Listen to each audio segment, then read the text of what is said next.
মানিক express AC সেক্টরে ঢাকা বগুড়া রুটে এক আস্থার নাম। কেন এই কোম্পানিটি ওই পথে যাত্রীদের আস্থা অর্জন করেছে সেটা ভ্রমণ করে কিছুটা হলেও বুঝলাম। ঢাকা বগুড়া রুটে নিয়মিত শিডিউলে এই হুন্দাই বাসগুলো চলাচল করছে। এর বাইরে হিনো RN8 RM2 মতো বাসও চলাচল করে। ফ্রেশ ইন্টেরিয়র, ভ্রমণের আগেই পেয়ে যাবেন হাফ লিটার করে পানি, একটি কম্বল। যাত্রাপথে আছে নামাজের বিরতি, আছে সেফ ড্রাইভিং। তারপর মাত্র 4 ঘন্টায় পৌঁছে গেছে বগুড়া থেকে ঢাকায়। তবে রাস্তার যে অবস্থা তাতে আরেকটু হাত খুলে চালালে হয়তো আরও আগেই ঢাকায় পৌঁছানো সম্ভব। পেট্রোনাস ওরানিয়া আপনার গাড়ির ইঞ্জিনকে ভালো রাখতে এটি ব্যবহার করতে পারেন। ডিজেল ইঞ্জিন এবং কমার্শিয়াল ভেহিকলের জন্য বিশেষভাবে তৈরি করা হয়েছে এই ইঞ্জিন অয়েল। আর এতে রয়েছে স্ট্রংটেক টেকনোলজি, যা ইঞ্জিনকে দীর্ঘ সময় ধরে শক্তিশালী পারফরমেন্স দেয়। বিস্তারিত জানতে ভিজিট করুন পেট্রোনাস বাংলাদেশের অফিসিয়াল ফেসবুক পেজ। আসসালামু আলাইকুম ভিউয়ার্স, দেশ এবং দেশের বাইরে থেকে যারা আমার এই ভিডিও দেখছে তাদের সবাইকে আন্তরিক শুভেচ্ছা। এক সময়ের নন এসি দিয়ে রংপুর লালমনিরহাট রুটে চলাচল করে মানিক এক্সপ্রেস তার ঢাকা বগুড়া এই হুন্দাই বাস দিয়ে বিস্ফোরণ ঘটায়। মূলত এই রুটই মানিককে লাইমলাইটে নিয়ে আসে। লাক্সারিয়াস এই হুন্দাই বাসগুলোর পাশাপাশি বহরে হিনো RN8 RM2 মতো বাস এই ঢাকা বগুড়া নওগাঁ রুটে চালায়। আর বগুড়ার পর সাম্প্রতিক সময়ে তারা ঢাকা নওগাঁ রুটে চালু করেছে, যেখান থেকে এই হুন্দাই বাসগুলো চলাচল করে।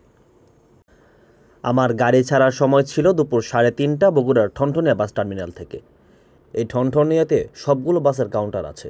এটি হচ্ছে বগুড়ার প্রধান হাব ঢাকা যাওয়ার জন্য। যদিও এই হাবের তুলনায় মানিকের এখানকার কাউন্টারটা তুলনামূলক ছোট। এটা হচ্ছে কাউন্টারের ভেতর। 8 থেকে 10 জন যাত্রী এখানে বসতে পারবেন। আর এই বগুড়া থেকে যারা ঢাকায় যান অধিকাংশ রানিং যাত্রী। বগুড়া এসে বা কাউন্টারে এসে খুব একটা অপেক্ষা করার মতো কেউ নেই, এসে বাসে উঠে যান। আর বাস সবসময় কিন্তু এখানে রেডি থাকে। আপনার গাড়ি ছাড়ার কমপক্ষে আধা ঘন্টা আগে এসে এই বাসগুলো রেডি করা থাকে এখানে। ফলে কাউন্টারে বসার খুব একটা প্রয়োজন হয় না, যার কারণে হয়তো কাউন্টারের আকারও খুব একটা বড় না করলেও সমস্যা হয় না। এবার কাউন্টার মাস্টারের দায়িত্বে যিনি আছেন তার কাছ থেকে আমরা নওগাঁ বগুড়া থেকে ঢাকার বাস চলাচলের সময়সূচি এবং ভাড়াগুলো জেনে নেব এবং কত ধরনের গাড়িগুলো চলাচল করে সে বিষয়গুলো জানবো। আমাদের সকাল 7টা থেকে প্রথম টিপ আমাদের সকাল 7টায় ছাড়া হয় বুলেট, এটার ভাড়া 800 টাকা। তারপরে 8:30 9:30 আমাদের হুন্দাই চলে, এগুলো হচ্ছে 1200 টাকা। সকাল 11:30টায় আছে আমাদের RM2, এটা বিজনেস ক্লাস 28 সিটের গাড়ি, এটা আমাদের ভাড়া 1000 টাকা। এরপরে 1:30টায় আছে হুন্দাই, 2:30টায় আছে RM2, 3:30টায় হুন্দাই, বিকাল 5টায় RM2।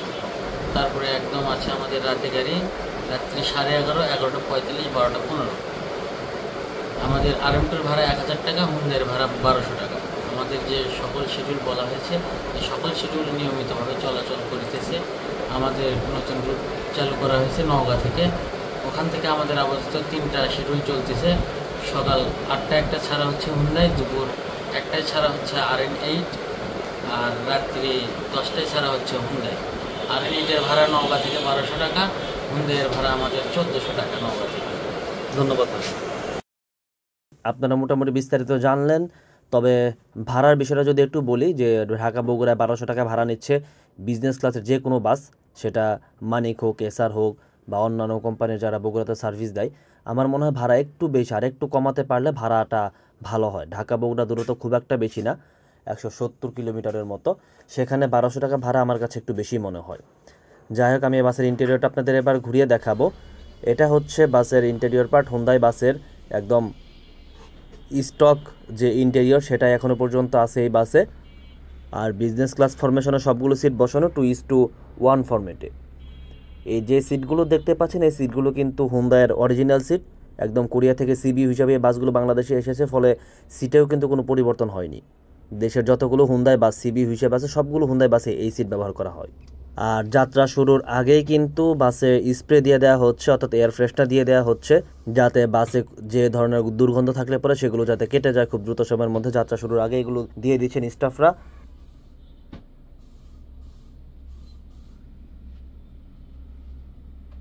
এই হচ্ছে সিটের লেগ স্পেসের পরিমাণ, কতটা ভালো পরিমাণ লেগ স্পেস আছে আপনারা দেখতে পাচ্ছেন। লেগ রেস্ট উঠালেও কিন্তু পা রাখতে খুব একটা সমস্যা হবে না। আর প্রতি সিটের সামনে পানির বোতল আগে থেকে দিয়ে রাখা হয়েছে। এই হচ্ছে হুন্দাই বাসের সিট, খুব একটা খারাপ না, বেশ ভালোই বড় সিট। যে কোনো যাত্রী বেশ অনায়াসে এই সিটগুলোতে বসে ভ্রমণ করতে পারবেন। আর এখানে নেক পিলো দেখতে পাচ্ছেন, এই নেক পিলোটাও ভালো নরম। তবে এটা যদি র্যাক্সিনের কভার না দিয়ে যদি ফোমের কভার দেওয়া হতো সেক্ষেত্রে আরও কমফোর্টেবল লাগতো। এই সিটের লেগ রেস্ট উঠানো বা সিট পেছনে ফোল্ডিং করে দেওয়ার জন্য এখানে সুইচ দেখতে পাচ্ছেন। এগুলোর সাহায্যে আপনারা এই ফ্যাসিলিটিগুলো উপভোগ করতে পারবেন। এই বাসের নিরাপত্তার জন্য সিসিটিভি ক্যামেরা আছে, দুটি সিসিটিভি ক্যামেরা আছে, দুটি সামনে। এর বাইরে সামনে আছে ঘড়ি, আছে এলইডি স্ক্রিন, আর আছে ফ্রিজ। এই বাসে কিন্তু আপনার ঠান্ডা পানির সুবিধা পাবেন। আবার শীতকালে যদি ভ্রমণ করেন সেক্ষেত্রে আছে হিটার, অর্থাৎ ইন্টেরিয়ার হিটার। তখন ভ্রমণ করতে খুব একটা সমস্যা হবে। আর সব সময়ের জন্য আপনারা কম্বল পাবেন। আর মাথার উপরে এসি নবগুলো দেখতে পাচ্ছেন, এখানে সাউন্ড বক্স আছে। এসি নবগুলো আপনারা আপনাদের মতো করে নিয়ন্ত্রণ করতে পারবেন, অন অফ করে রাখতে পারবেন। সাউন্ড বক্সে গাইড কোনো বার্তা দিলে আপনারা শুনতে পারবেন। আর উপরে যে বক্সগুলো দেখতে পাচ্ছেন, এখানে আপনারা হ্যান্ড ব্যাগ বা লাগেজ যেগুলো আছে সেগুলো রাখতে পারবেন। এবার আমার ভ্রমণ করার পালা। 3:30টার সময় টাইম ছিল। নির্ধারিত সময় বাসটি বগুড়ার ঠনঠনে থেকে বের হয়ে যাচ্ছে। বগুড়ার বনানী হয়ে সিরাজগঞ্জ হয়ে আমরা চলে যাব ঢাকার। এই বাসের গন্তব্য ঢাকা টেকনিক্যাল পর্যন্ত। টেকনিক্যাল থেকে বাস ছেড়ে আছে বগুড়ার ঠনঠনি। আবার যে বাসগুলো নওগাঁ যায় সেই বাসগুলো বগুড়া হয়ে নওগাঁ চলে যায়। আবার নওগাঁ থেকে যে বাসগুলো আছে সেগুলো কিন্তু বগুড়া ধরেই তারপর আসে।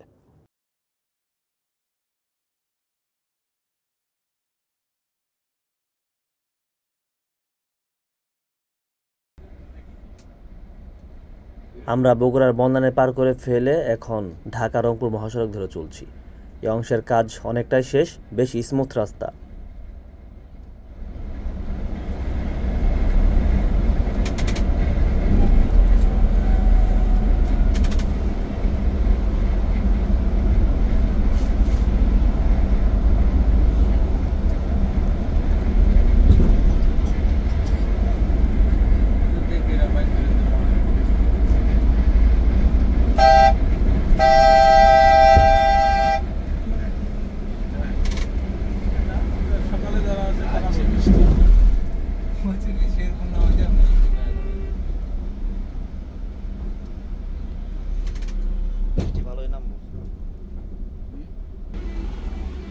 বগুড়া শহর পার করার পরে আমরা বৃষ্টির দেখা পাই। আর এইখানেই আমাদের মানিকের এই হুন্দাই বাসের পথ চলাচল উপভোগ করতে পারেন। আর একটা বিষয় বলে রাখি, শুরু থেকে আমাদের চালক বেশ ধীরস্থিরভাবে গাড়ি চালাচ্ছিলেন, 60-70 এরকমভাবেই। যদিও এই রাস্তায় আরও একটু বেশিতে গাড়ি চালানো যায়, তাতে খুব একটা সমস্যা হবে বলে আমার মনে হয় না। আপনারা এই বাসে ধীরস্থির পথ চল উপভোগ করতে পারেন এখানে।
ঘণ্টাখানেক চলার পরে আমরা চলে আসি হোটেল বিরতিতে। মানিকের বাসগুলো হোটেল ফুড ভিলেজে বিরতি দেয় বগুড়ার শেরপুর উপজেলায়। এরপর থেকে সিরাজগঞ্জের রায়গঞ্জ উপজেলা শুরু। এখানে আধা ঘন্টার যাত্রা বিরতি। 4:30টার পর আমরা এই হোটেলে প্রবেশ করি। আবার 5টার দিকে সম্ভবত আমাদের বাসটা এখান থেকে বেরিয়ে যাবে।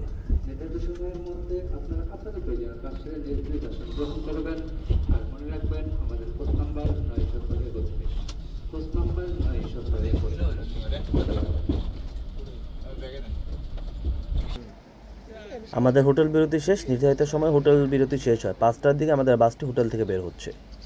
যারা ঢাকা বগুড়া রুটে ভ্রমণ করেন, এটা একটা শর্ট রুট বলা যায়। আর হোটেল বিরতিটা মূলত একদম শেষ প্রান্তে।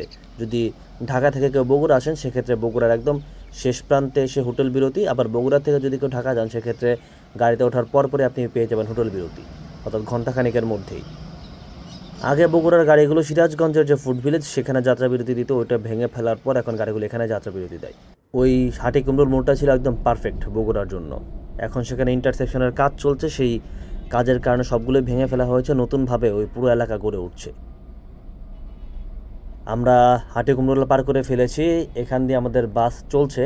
এই অংশের রাস্তার কাজ অনেকটা এগিয়েছে। যমুনা সেতু পর্যন্ত বলা যায় প্রায় 80% রাস্তার কাজ কমপ্লিট। এই এলাকাটাও কিন্তু অনেক ফাঁকা, গাড়ির চাপ নেই বললেই চলে, তবু আমাদের চালক সে 80-র মধ্যে রেখে গাড়ি চালাচ্ছেন, খুব একটা টানছেন না। এই পাশে যমুনা সেতু থেকে বগুড়া পর্যন্ত রাস্তা অনেকটাই ভালো, শুধুমাত্র মাঝখানে এলেঙ্গা থেকে যমুনা সেতু পর্যন্ত রাস্তা একটু খারাপ। এই অংশটুকু বাদ দিলে ঢাকা থেকে বগুড়া যেতে আসতে খুব একটা সময় লাগার কথা না, 3 থেকে 3.5 ঘন্টার মধ্যে কিন্তু চলে আসতে পারার কথা যে কারো।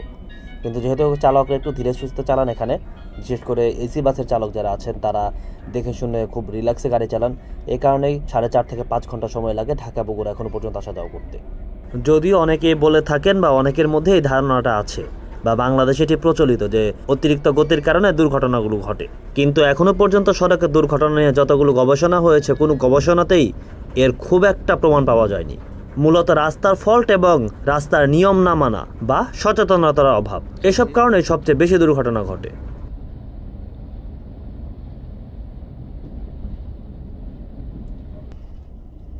এর মধ্যে যমুনা সেতু পার করে আমরা টাঙ্গাইল জেলা দিয়ে চলছি। সামনে হানিফের যে বাসটি দেখতে পাচ্ছেন, এই বাসটি আমাদের ওভারটেক করে এসেছে। এটি জয়পুরহাট হিলির বাস। এখন সামনে শ্যামলী আছে, সেই শ্যামলীকে ওভারটেক করার চেষ্টা করছে এবং খুব অল্প সময়ের মধ্যে সেটি ওভারটেক করে ফেলে। এরপর আমাদের বাসটি বেশ কিছুক্ষণ শ্যামলীর পেছনে দৌড়ায়, কিন্তু শ্যামলীকে ধরতে পারেনি, কারণ শুরু থেকে বলছিলাম যে আমাদের চালক অনেকটা রিল্যাক্সে এবং খুবই দেখে শুনে গাড়ি চালাচ্ছিলেন।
দেখতে পাচ্ছেন 5:48 বাজে, আমরা টাঙ্গাইলের এলেঙ্গায়।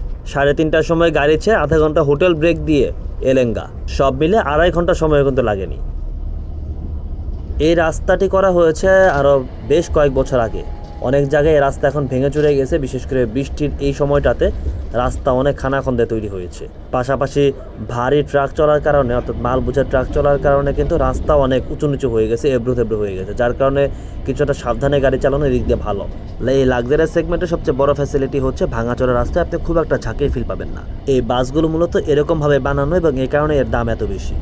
আর এই কারণে কিন্তু যাত্রীরা কিছুটা বেশি ভাড়া দিয়ে হলেও এই বাসগুলোতে ভ্রমণ করে, যাতে খুব রিল্যাক্সে এই বাসগুলোতে ভ্রমণ করা যায় গন্তব্যে।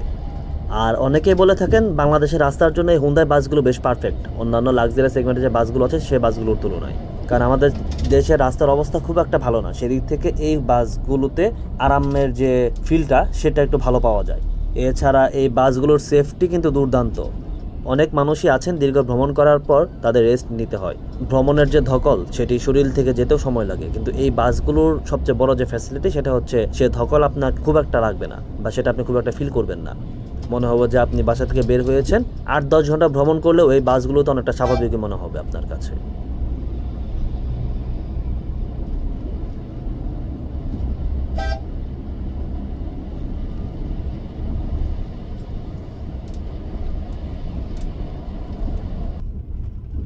এরপর সন্ধ্যা 6:30টার দিকে আমরা চন্দ্রা চলে আসি। চন্দ্রায় আমাদের বাস থেকে কোনো যাত্রী নামার ছিল না, ফলে আমাদের বাসটা এখানে দাঁড়ায়নি, আমরা সরাসরি মহাসড়ক ধরে চলতে থাকি। আর সামনে আমাদের মাগরিবের নামাজের আজান দিচ্ছে, ফলে এই মানিক এক্সপ্রেসের এই বিষয়টা আমাদের ভালো লেগেছে, কারণ তারা এখানে নামাজের জন্য যাত্রা বিরতি দেয়। একটু সামনেই একটা পাম্প আছে, এই পাম্পে মানিক এক্সপ্রেসের এই বাসটি যাত্রা বিরতি দেয় নামাজের জন্য। এখানে অনেকে নামাজ পড়েন, আবার অনেকেই যে প্রয়োজনীয় যে কাজ সেগুলো সেরে নেন।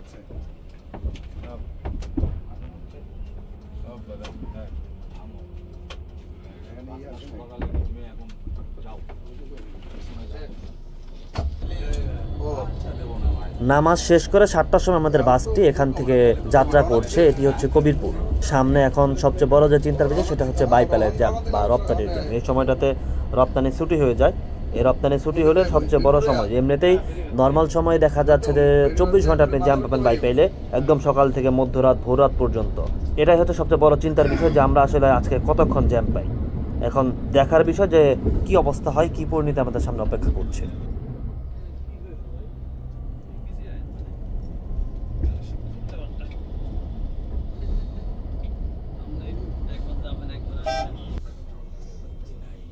পনেরো মিনিটের মধ্যে আমরা বাইপাইলে চলে আসি, অর্থাৎ রপ্তানি পার হয়ে বাইপাইলে চলে আসি। এখানে আবার জ্যাম দেখতে পাচ্ছি, তবে সবচেয়ে ভালো খবর হচ্ছে আধা ঘন্টার মধ্যে আমরা এই বাইপাইল এলাকা পার হয়ে যাই। অর্থাৎ গাড়ির যে চাপ, যেরকম চাপ মনে করেছিলাম যে থাকবে বা গার্মেন্টস ছুটি হয়েছে, সেরকম চাপ আমরা পাইনি। আধা ঘন্টার মধ্যে আমরা এই বাইপাইল এলাকা পার হয়ে দেখতে পাচ্ছেন আমরা নবীনগরে চলে আসি।